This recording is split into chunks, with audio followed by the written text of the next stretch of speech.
Hello guys, welcome to Jupiter classes. तो GK जो है हमारी जेएंडके की जो स्पेशल रेफरेंस में जितनी भी थी उनके कंजर्वेशन एक्ट्स को हम डिस्कस करेंगे। एक तो ये रह गया, लास्ट टॉपिक है हमारा ये, इसको दो पार्ट्स में हम स्टडी करेंगे।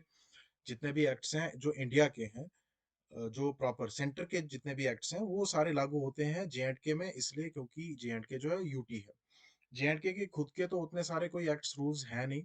जो होंगे भी तो या एक दो होंगे, उनको हम बाद में डिस्कस कर लेंगे या फिर मैं उनके कोई एमसीक्यूज डाल दूंगा, ठीक है। तो ज्यादा देरी ना करते हुए स्टार्ट करते हैं। हाँ, तो यहाँ पर ये देखिए 11 हैं। ये 11 के 11 हम डिस्कस करेंगे, सभी इन्वायरमेंट से रिलेटेड है। अभी इस वीडियो में हम 5 डिस्कस करने वाले हैं। तो ज्यादा देरी ना करते हुए आगे बढ़ते हैं। पहला जो आ गया हमारा वाइल्ड लाइफ प्रोटेक्शन एक्ट 1972 का। ये जो एक्ट है ये मेनली किसके लिए है? वाइल्ड लाइफ के लिए, वाइल्ड लाइफ की प्रोटेक्शन के लिए। तो वाइल्ड लाइफ में क्या क्या इंक्लूड होता है आप सभी जानते हैं। वाइल्ड लाइफ में एनिमल्स होंगे, प्लांट्स होंगे, वहाँ के कुछ अबायोटिक कंपोनेंट्स होंगे, ठीक है, जो वहाँ की हेरिटेज होंगे किसी एक पार्टिकुलर प्लेस की, किसी एक पार्टिकुलर फॉरेस्ट की। तो उनको कंजर्व करने के लिए, उनको प्रोटेक्ट करने के लिए ये वाला जो एक्ट है ये लागू हुआ था 1972 में, ठीक है। तो इसके 6 शेड्यूल हैं, ठीक है। तो पहला जो शेड्यूल है और उसका जो ये दूसरा पार्ट जो है ये एब्सोल्यूट प्रोटेक्शन प्रोवाइड करता है।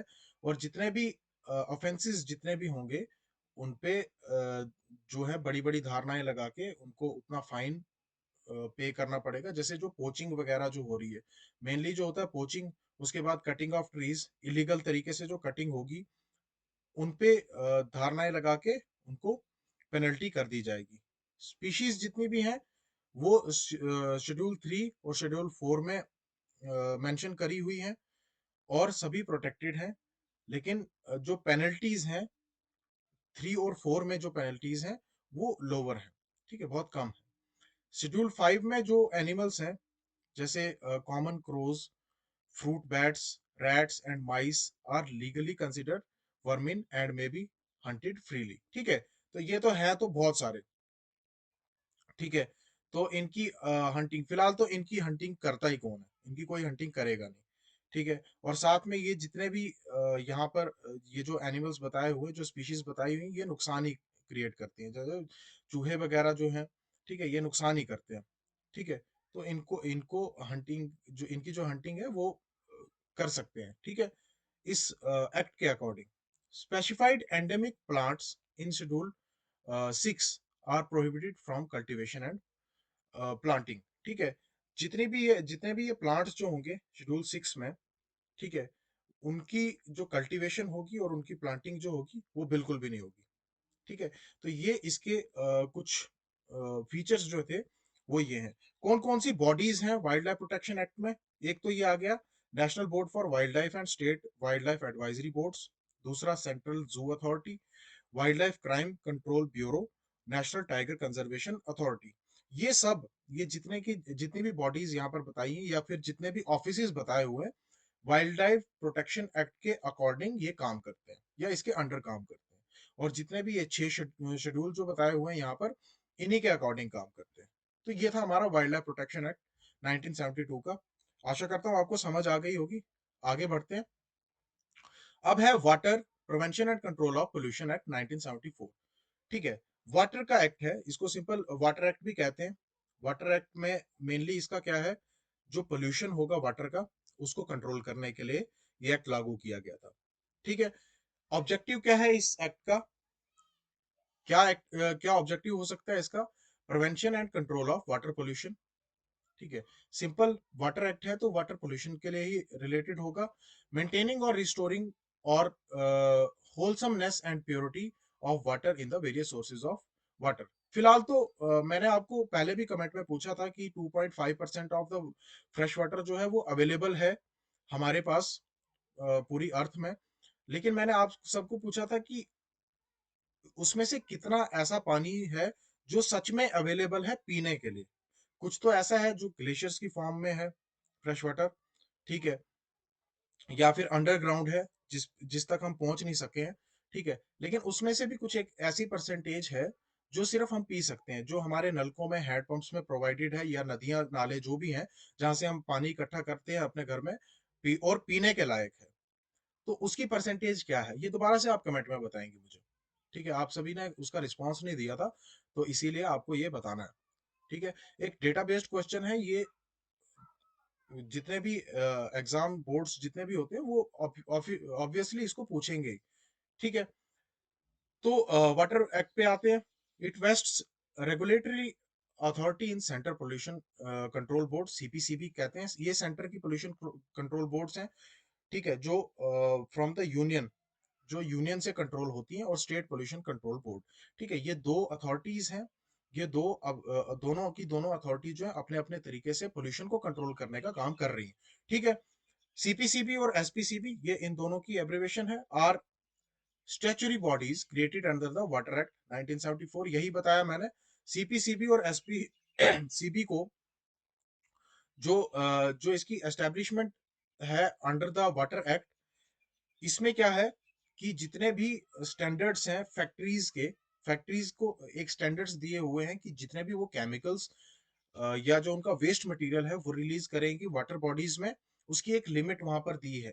या फिर उसकी जो भी केमिकल्स वहां पर रिलीज होंगे, उनकी कंसेंट्रेशन जो है वो लिमिटेड रखी हुई है वहां पर, जिससे वाटर बॉडीज पे अफेक्ट ना पड़े। और वाटर बॉडीज पे अफेक्ट पड़ने का मतलब क्या है, एक तो फ्रेश वाटर है, फ्रेश वाटर में अगर पोल्यूशन होगा तो हम पी नहीं सकेंगे। अगर फ्रेश वाटर नहीं भी है, तो जितनी भी एक्वेटिक बॉडीज जो होंगी, सॉरी एक्वेटिक एनिमल्स और प्लांट्स जो होंगी, उनको तो नुकसान होगा ही।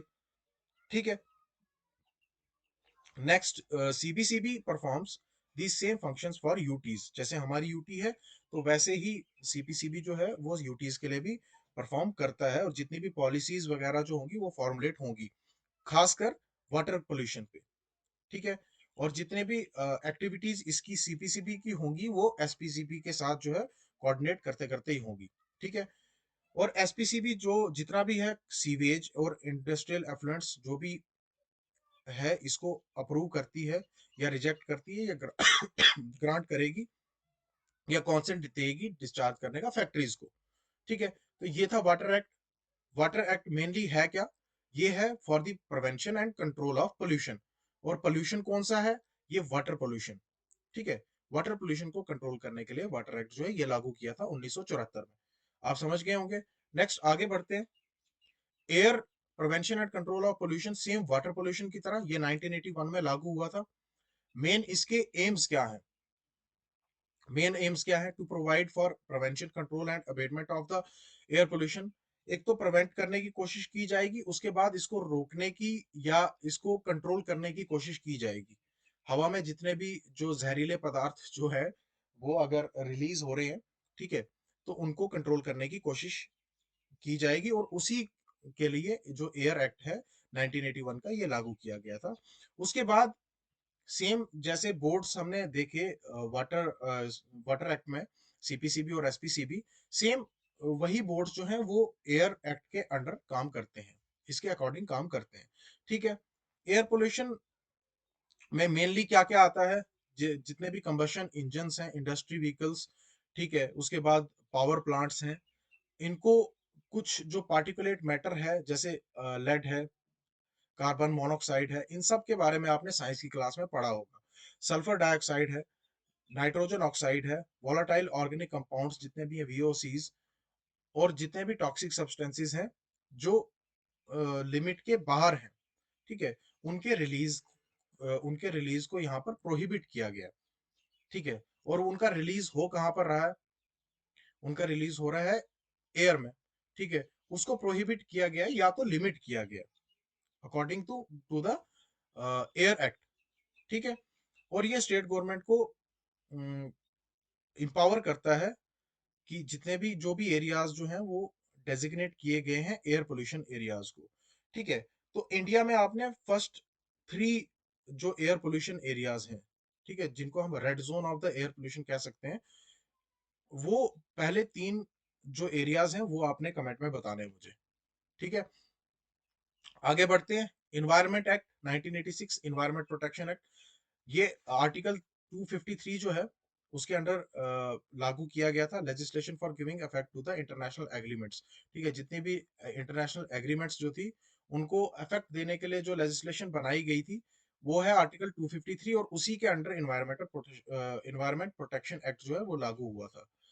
तो जो बहुत बड़ी दुर्घटना हुई थी भोपाल में, भोपाल गैस ट्रेजेडी, ठीक है, दिसंबर 1984 में जो हुई थी, उसके बाद ये एक्ट जो है ये लागू किया गया था, क्योंकि ये बहुत बड़ी दुर्घटना थी।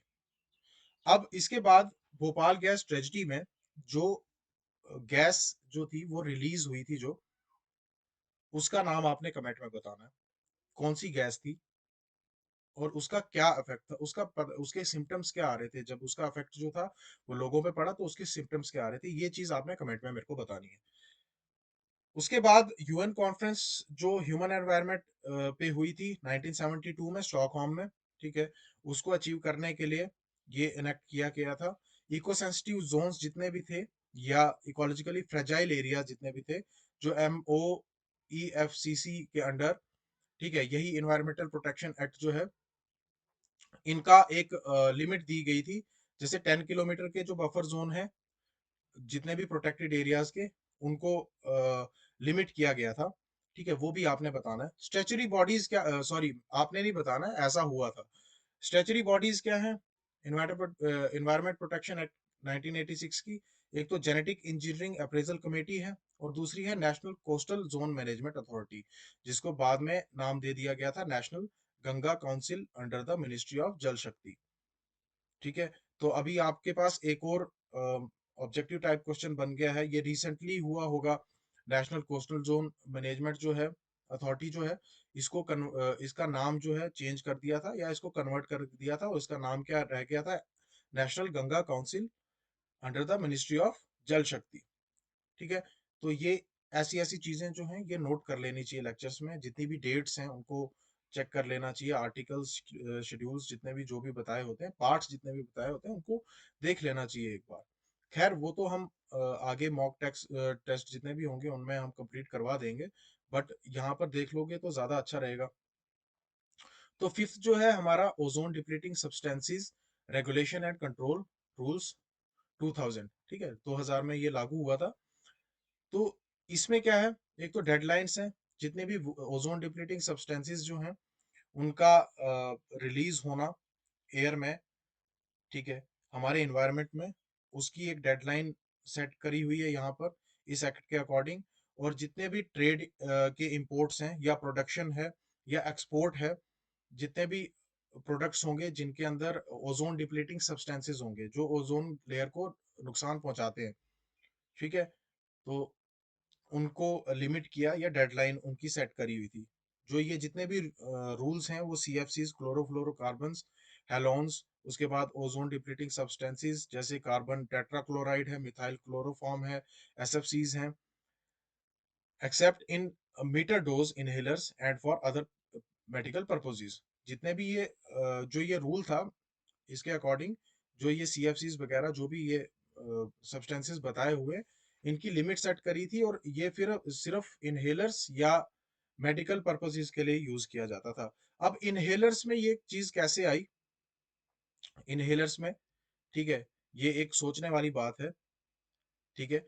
इसको आप कमेंट में बताएंगे कि इनहेलर्स का वर्ड यहाँ पर क्यों यूज हुआ, मीटर डोज इनहेलर्स यहाँ पर ये यूज क्यों हुआ है, एक ये। और उसके बाद ओजोन लेयर जो है, ओजोन डिप्लीशन जो है, इसकी वजह से क्या नुकसान हो रहा है ये तो पता चल जाएगा। ओजोन लेयर जो है, इसका फॉर्मूला क्या है, और उसके बाद ये किस ऐसी चीज से हमें बचाती है, पूरी की पूरी धरती को कैसे बचाती है, ये आपने कमेंट में बताना है, ठीक है। जितने ज्यादा क्वेश्चंस करोगे उतना ज्यादा अच्छा है तुम्हारे लिए। तो ये 5 हो गए आज के लिए, फिलहाल इतना ही। अगर कोई क्वेश्चंस हैं वो कमेंट में हमें बता दें। उसके बाद ये मेरी ईमेल आईडी है, अगर कोई क्वेरीज हैं आपको रिगार्डिंग द लेक्चर, आप वो वहां पर मेरे को मेल कर सकते हैं। उसके बाद नंबर ये पड़ा है मेरा, कॉल कोई नहीं करेगा, मैसेज करना सिर्फ। तो वहां पर जाके मैसेज में मेरे को आप कुछ भी जो भी कुछ पूछना होगा रिगार्डिंग द लेक्चर वो आप पूछ सकते हैं। ये मेरी इंस्टाग्राम आईडी है, मैं प्रमोट नहीं कर रहा, ठीक है, जस्ट आपको एक प्लेटफॉर्म दे रहा हूँ कि जहाँ पर आप इजीली पूछ सकते हो कुछ भी। हाँ, और ई बुक्स जितनी भी हैं हमारी डाउनलोड करो, मॉक टेस्ट अभी देखो, आज और कल भी मॉक मॉक टेस्ट हुए थे, ठीक है, हमारी ऐप डाउनलोड करो, mock test free mock test होते रहते हैं, ठीक है? तो उनको जाके वहां पर प्रैक्टिस करो, आसानी होगी, तुम्हें आदत होगी। अभी टाइम का पता नहीं है कब एग्जाम हो जाएगा। ठीक है, तो आज के लिए बस इतना ही। आप सबका धन्यवाद। Thank you. Good luck.